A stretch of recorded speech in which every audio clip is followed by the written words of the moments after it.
Okay, hi everyone, welcome back to our channel. Welcome back to Mr. and Mrs. B UK. If this is the first time that you're stopping by, hey, normally I do these videos with my husband Josh, and so normally it's both of us, but today it is just me because it's all about planning the wedding, and I've had loads of questions about this.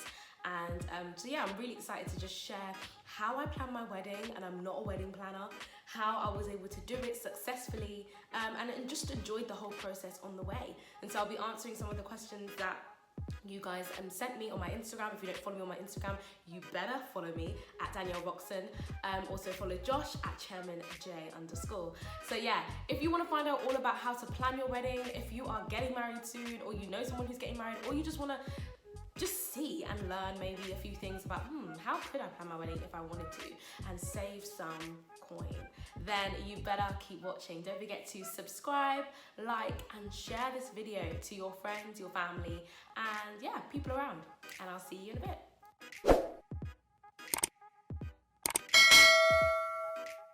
Okay, so my first question, did you enjoy the process? I sure did. I enjoyed every part of it. I am a planner naturally. I do organise gospel productions with a ministry that I started called Transcend, and so I am quite used to just planning and organising and putting things in place and seeing my ideas come to life.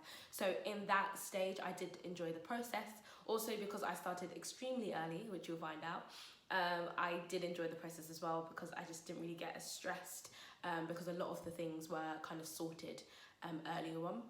That is not to say, of course, there will be some moments where it doesn't necessarily go your way, but it doesn't overcome the joy that you have throughout the whole process. Okay, so my next question is, why did you not take in a wedding planner? If I'm honest, there was no particular reason why I didn't take a wedding planner. I didn't sit there and think, I want to plan my wedding. It's just something that really happened naturally. And then I just kind of looked back and was like, wait a minute, I've actually planned this wedding that all I need is a coordinator on the day to take over.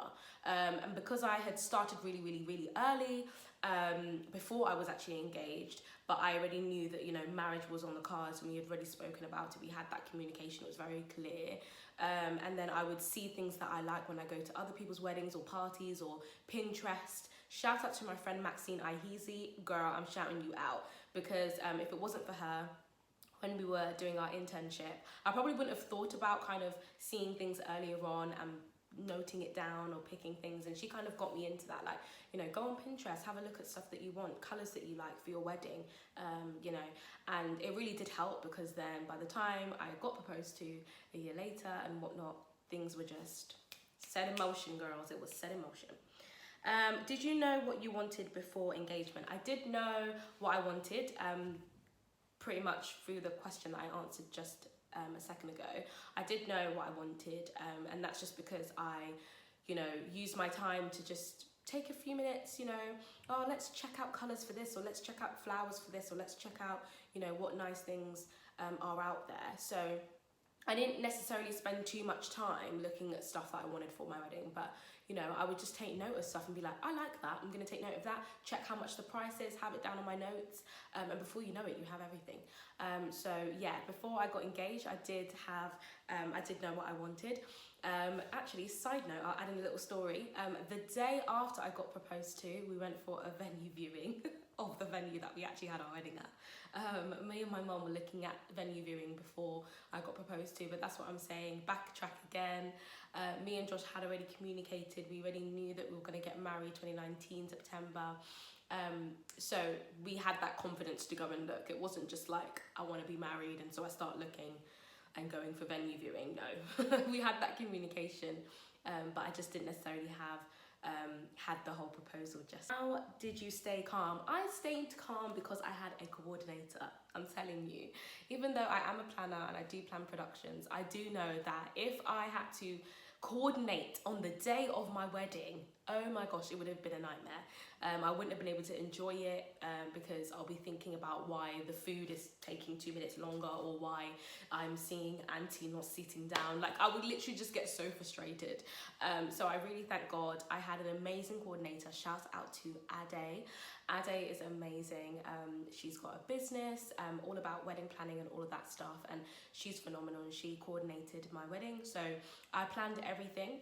I had made all the bookings and whatnot, and then I had a meeting with Ade, consulted with her, and she basically just took over everything and was like, right, Nat, from tomorrow, no one's meant to contact you anymore. That's enough now. They contact me. I know the times that they come into the venue and whatnot. And so, you know, she was able to liaise with all the vendors and just go through her. And so then therefore I can have a stress-free day. So that's how I stayed calm. What was your budget for the wedding, if you don't mind me asking?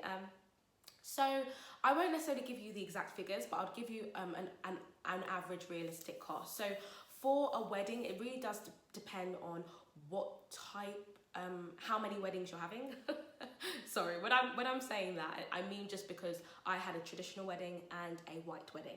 Now, just for context, white wedding is a cultural term that a lot of Africans use to describe the normal ceremonial kind of reception wedding that you're probably familiar with. We call it white wedding. I don't really know why. I think it's just because it's normally predominant in the Caucasian culture. So that's why I'm saying that. So pardon me, just not to offend anyone. But then we have a traditional wedding, which is the cultural kind of African culture, but for me it'll be Nigerian culture. So it depends on whether you're having two or whether you're having one. So because we had two, of course, that means more money. And you know, you can kind of suss out like how you want that to be. Are you gonna have, some people have their traditional weddings in a garden, or have it in a community hall, or have it in a, or have their traditional wedding very, very big and their white wedding as very, very small and compact and not too many people. For us, we had a very, very big white wedding. We had just under 400 people, and then for our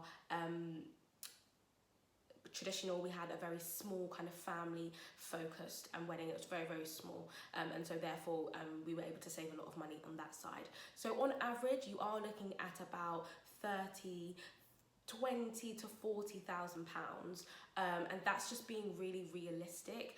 Of course, you know, that means that's if you're paying for everything. Of course, if you manage to have a venue that's free, then you're going to save a lot of money, nearly probably about 10k potentially.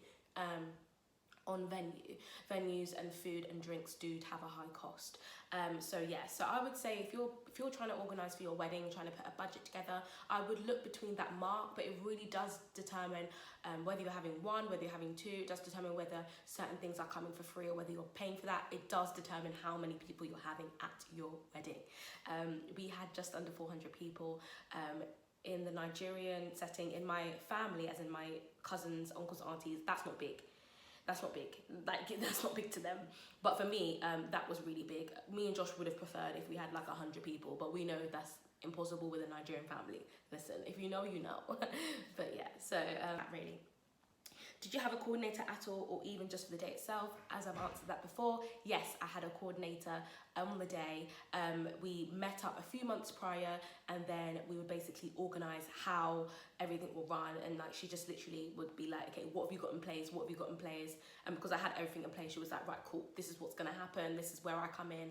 And so did you manage to stay stress-free? So similar, yes, I did. Did you use a spreadsheet? Can we see the spreadsheet?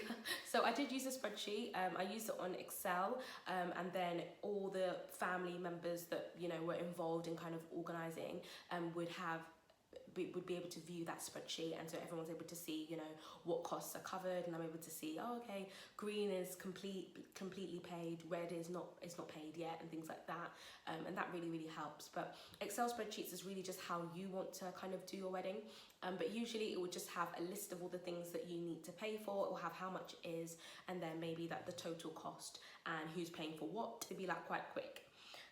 In terms of finance, how did you manage to self-discipline and not spend way too much? I think manage to self-discipline, I mean, you can only spend what you have, and I wouldn't advise spending more than what you don't have unless it's, you know, really necessary, and you know that you're going to be able to have income coming in to pay that back.